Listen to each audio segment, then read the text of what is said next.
हाँ भाई, एक रिएक्शन और लिख रही हूं, मैं लिख रही हूं, चलो एक बहुत अच्छी, मतलब मैं आपको बता रही हूं कि आप बताओगे कि रिएक्शंस कैसे लिखी जाए। मैं 4 अणु लिख रही हूं, उन 4 अणुओं की परमाणुकरण ऊर्जा लिख रही हूं। कॉपी पेन हाथ में लगा निकाल देना। वैसे तो वो आपसे डायरेक्ट रिएक्शन पूछेगा,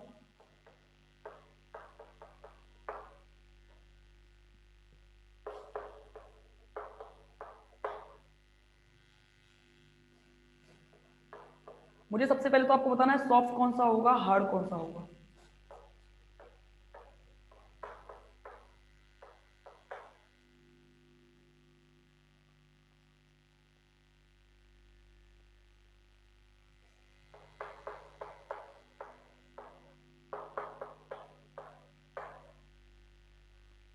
ये लिख दिए हैं मैंने 4 अणु, और मैं पूछ रही हूं सबसे पहले तो मुझे एक चीज यहां आप बताएंगे कि यहाँ पे इस वाले में हार्ड सॉफ्ट कौन है, इस वाले में हार्ड सॉफ्ट कौन है, इस वाले में कौन है, इस वाले कौन है, फटाफट बताओ।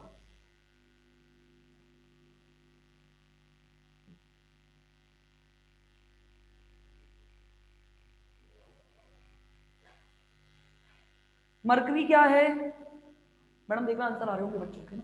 मरकरी क्या है, सॉफ्ट है या हार्ड है, जल्दी। अरे ये आएंगी पेपर में, पेपर में आएंगी ये, ऊर्जाओं के मान निकलते थोड़ी हैं, खुद ही निकालने पड़ते हैं। निकले हुए आएंगे आपके पास। बताओ बताओ भाई। अच्छा ये बताओ, मरकरी हार्ड है या सॉफ्ट है, चलो इससे नहीं पता लगा रहा पर ये क्या है, ये क्या है भाई, ये डेफिनेटली हार्ड है। इसका मुझे पता है ये सॉफ्ट है, इसका मुझे पता है ये हार्ड है, ये पक्का पता है मुझे ये सॉफ्ट है। ठीक है, very good. H G soft है, बेरिलियम ध्यान रखना हार्ड है। पता है कि नहीं पता, ये चीज बता चुकी हूं मैं। यहां भी बेरिलियम हार्ड है और ये भी सॉफ्ट है। बताओ मुझे रिएक्शन कैसे कंप्लीट होगी। रिएक्शन कंप्लीट होगी soft hard plus hard soft react करके एचएसएबी संकल्पना के अनुसार hard hard plus soft soft अभिक्रिया करके बनाएंगे। इनकी एक तो तरीका ये है कि इससे समझाओ कि अभिक्रिया अग्र दिशा में संपन्न क्यों होगी, क्योंकि ये क्या है, soft hard, hard soft, hard hard soft soft. यानी कि हम अच्छे से जानते हैं पियर्सन के कंसेप्ट के अकॉर्डिंग हार्ड हार्ड अंतरक्रिया ज्यादा स्टेबल होती है बजाय इन दोनों के। ठीक है, अब देखो इनकी रिएक्शंस की अभिक्रियाओं की परमाणुकरण ऊर्जा लिखिए।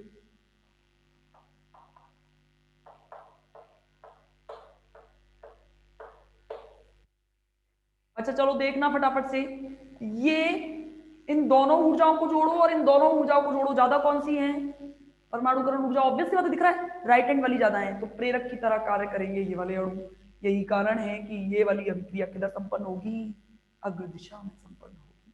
ठीक है, ये तो था आपका विद्युत ऋणता पियर्सन पॉलिंग की विरोधाभास की संकल्पनाएं। अब पढ़ेंगे एचएसईबी के एप्लीकेशंस। एचएसईबी पढ़ ली है पूरी, हार्ड सॉफ्ट एसिड बेस, और ये कंसेप्ट पियर्सन का बड़ा ही काम आया, इसीलिए इसी कंसेप्ट को पढ़ते हुए हम इस यूनिट को भी खत्म करेंगे। देखो एचएसएबी और कुछ रह जाएगा कि अनुप्रयोग, तो मैं आपको एक बार बुक में से देखकर अच्छे से कि कोई टॉपिक और रह गया होगा सिलेबस के अकॉर्डिंग करवा दूंगी सारे ना, छुड़वा मैं कुछ भी नहीं रही हूं। और कोई परेशानी हो, कोई समस्या हो तो मुझसे पूछ सकते हो। एचएससीबी के अनुप्रयोग में सबसे पहले मैं बात करूंगी संकुलों का स्थायित्व। कोई बच्चा मुझे बता सकता है सबसे सिंपल संकुलों का स्थायित्व ज्ञात करने के लिए हम इस एचएससीबी का यूज करते हैं, इस सिद्धांत का उपयोग करते हैं। क्योंकि अनुप्रयोग का मतलब ये है कि आप किसी चीज के अनुप्रयोग बता रहे हो, इट मीन उसके एप्लीकेशंस बता रहे हो, तो इसका मतलब ये है कि आप बता रहे हो कि इसका यूज कहां कहां कैसे कैसे किया जाएगा और क्यों क्यों किया जाएगा। देखना, सबसे पहले मैंने बात की संकुलों का स्थायित्व। अच्छा देखो, संकुलों के स्थायित्व का मतलब क्या है कि एचएसएबी कहता है कि हार्ड हार्ड सॉफ्ट सॉफ्ट अंतर क्रिया से बने हुए यौगिक स्थायी होते हैं सॉफ्ट हार्ड और हार्ड सॉफ्ट से बने हुए यौगिकों से ज्यादा। समझ में आया। तो पहला अनुप्रयोग क्या कहता है, पहला अनुप्रयोग कहता है कि इस सिद्धांत के अनुसार यदि कोई संकुल कठोर कठोर या मृदु मृदु अंतर क्रिया से बना है क्या कहा है मैंने? इस सिद्धांत के अनुसार यदि कोई संकुल कठोर कठोर और मृदु मृदु अंतरक्रिया से बना है तो उसका स्थायित्व ज्यादा होता है, लेकिन यदि संकुल कठोर मृदु या मृदु कठोर अंतरक्रिया से बना है तो उसका स्थायित्व क्या होता है? कम होता है। इसे समझेंगे एक क्वेश्चन के द्वारा। ये क्वेश्चंस जो मैं लिखा रही हूं ना, यही इंपॉर्टेंट है, ध्यान रखना। आप पेपर उठा के देख लेना। AgI2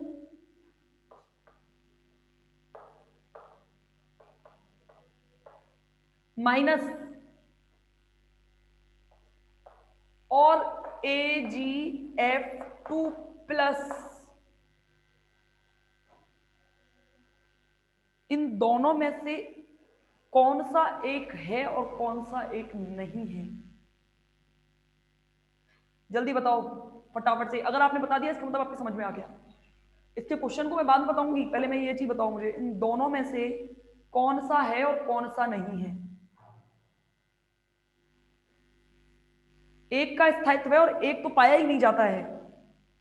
एक की स्टेबिलिटी तो है लेकिन एक तो बिल्कुल ही नहीं पाया जाता है।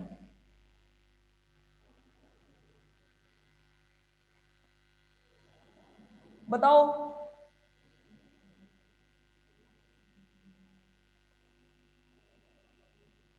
हाँ भाई प्रशांत।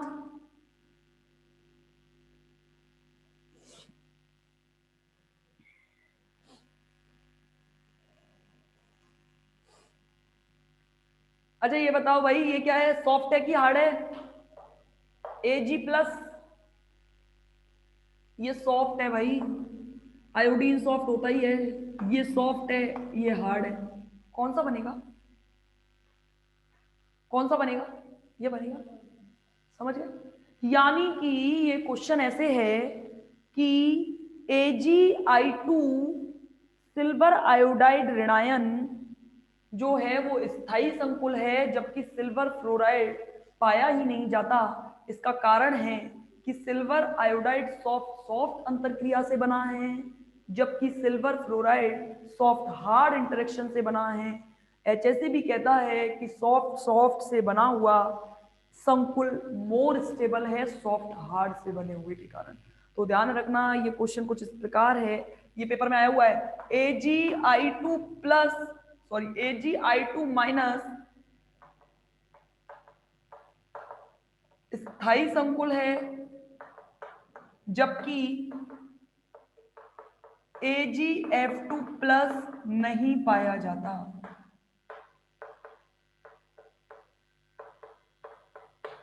क्यों?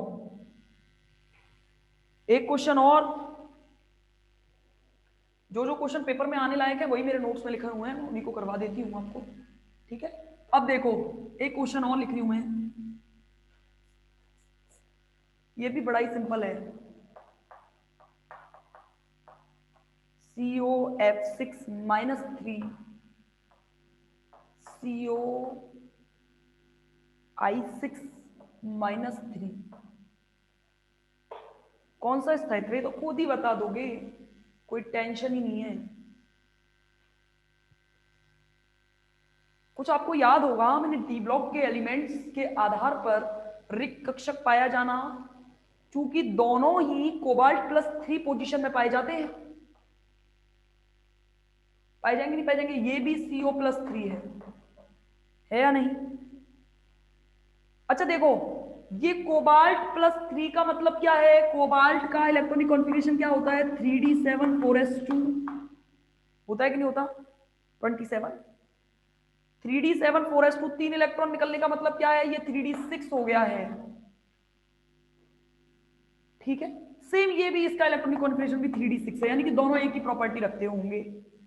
ये देखो ये हार्ड है भाई, ऑब्वियस सी बात है, याद करो, याद करो वो पुरानी बातें, रिक्त कक्षक उपलब्ध पाए जाने के और ना पाए जाने के आधार पर हमने हार्ड सॉफ्ट एसिड बेस को एक दूसरे के साथ कनेक्ट किया था। ये हार्ड हो गया, ये देखो ये भी हार्ड है फ्लोरीन, ये वाला हार्ड है, ये वाला सॉफ्ट है। ऐसे आंसर्स पेपर में कैसे लिख के दोगे? देखो ये तो हमें कंफर्म है ये हार्ड है, ठीक है, इसको पता लगाना पड़ेगा, ये सॉफ्ट है। अब इन दोनों में से कोबाल्ट का पता चल जाए कि ये क्या है, ये दोनों एक ही प्रॉपर्टी रखते होंगे, दोनों पर सेम चार्ज है। तो ध्यान रखना स्टेबिलिटी किसकी ज्यादा है, COF6-3 पाया जाता है, जबकि COF6 नहीं पाया जाता है। समझ में कि नहीं आया, कि नहीं आया, आया कि नहीं आया? एक और क्वेश्चन लिखूं, इसको बताओ। संकुलों की स्टेबिलिटी के बारे में बात कर रहे हैं हम।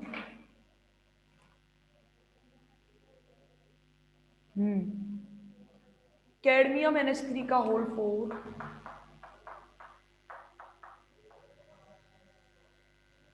+2, और इसी का एक क्वेश्चन है कोबाल्ट CN का होल 4 -2।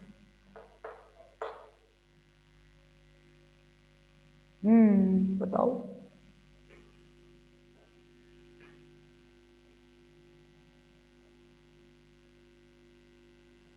बताओ, सॉरी कोबाल्ट नहीं, कैडमियम है, दोनों चेंज हो जाएगा आंसर। कैडमियम है।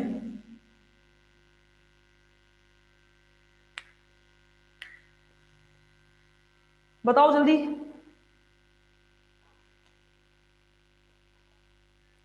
याद करो, मैंने बंधन समावकता के आधार पर आपको ये चीजें समझाई थी। कैडमियम मृदु अम्ल है, सॉफ्ट एसिड। क्या है? कैडमियम मृदु अम्ल है। तो देखो, वो वरीयता किसको देगा? कैडमियम मृदु अम्ल है, याद करो, वो वरीयता उस सिरे को देगा। देखो यहां पे ये कठोर क्षार की तरह व्यवहार करेगा नाइट्रोजन। याद करो, मैंने सिरों के आधार पर बंधन समावकता बताई थी, जिसमें CN और NC के एग्जाम्पल बताए थे। आइसोसाइनेट और थायोआइसोसाइनेट के बारे में मैंने बताया था। तब मैंने आपसे कहा था, देखो कैडमियम जो है यहां जुड़ रहा है नाइट्रोजन सिरे से, यहां पे कैडमियम जुड़ रहा है C सिरे से, याद करो। ठीक है, इस वाले में हमें इसका तो पक्का पता है, नाइट्रोजन तो 100% हार्ड है, इसका मुझे 100% पता है। लेकिन इस सिरे में वरीयता वो किसको दे रहा है? इस वाले कंपाउंड में, इस वाले संकुल में वरीयता दे रहा है ये मृदु सिरे को। याद करो, जब CN और NC की बात मैंने कही थी, तब मैंने कहा था अगर नाइट्रोजन सिरे से जुड़ता है तो वो कठोर होता है, और जब वो कार्बन सिरे से जुड़ता है तो वो मृदु होता है। ये किससे जुड़ रहा है? कैडमियम कार्बन सिरे से। ये खुद भी सॉफ्ट है, और जुड़ने को वरीयता किसको दे रहा है? सॉफ्ट कार्बन को दे रहा है। तो कौन सा ज्यादा स्टेबल होगा? ये वाला। याद करो, मैंने ये सब चीजें कराई हुई हैं, ये तो सिर्फ मैं आंसर डायरेक्ट मैं आपसे पूछ सकती थी कौन सा स्टेबल है। तो ध्यान रखो कि वरीयता वो किसको देता है? वरीयता देखो, होने को तो आप चार्ज से नहीं निकाल सकते, ये भी कैडमियम +2 चार्ज रखता है और यहाँ पे भी कैडमियम +2 चार्ज रखता है, इससे तो निर्धारित करना असंभव है, क्योंकि ये दोनों सेम हो गए। निर्धारित किससे किया जाता है? जो एक दूसरे के थोड़े डिफरेंट होते हैं। यहाँ NH3 है, यहाँ CN है, ये पक्का कंफर्म है, नाइट्रोजन कठोर सिरा होता है, यहाँ पे भी नाइट्रोजन कठोर सिरा है। कैडमियम मुझे पक्का पता है मृदु है। अगर ये सॉफ्ट है तो ये वरीयता किसको देगा? सॉफ्ट सिरे को वरीयता देगा, और अगर सॉफ्ट सिरे को वरीयता देगा तो ये सॉफ्ट। याद करो, सहजीविता की अवधारणा में पढ़ाया था मैंने। वरीयता हमेशा उसको देते हैं जिससे उसकी मृदुता और कठोरता में वृद्धि हो जाती है या कमी हो जाती है। याद आया कुछ? सॉफ्ट और हार्ड एजेस याद आया कि नहीं आया? बोला तो करो।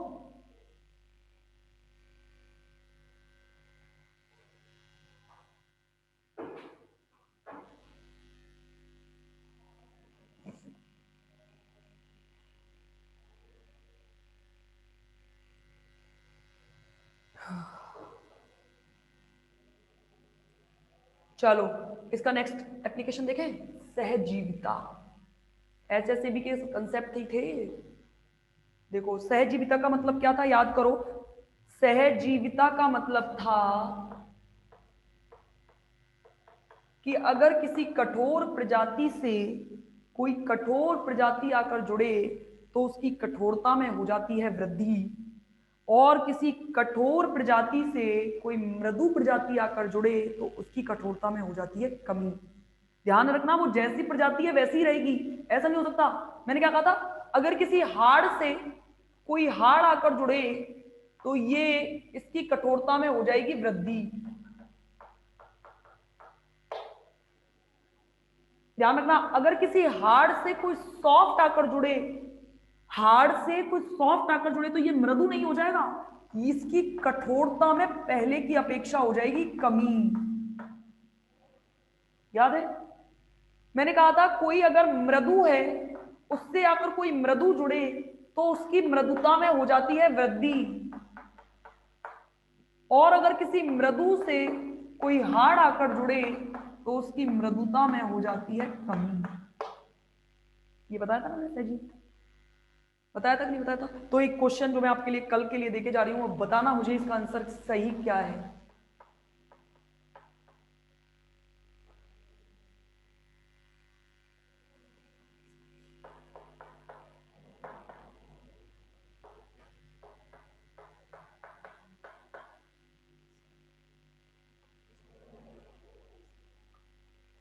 इसको तो सीरियस,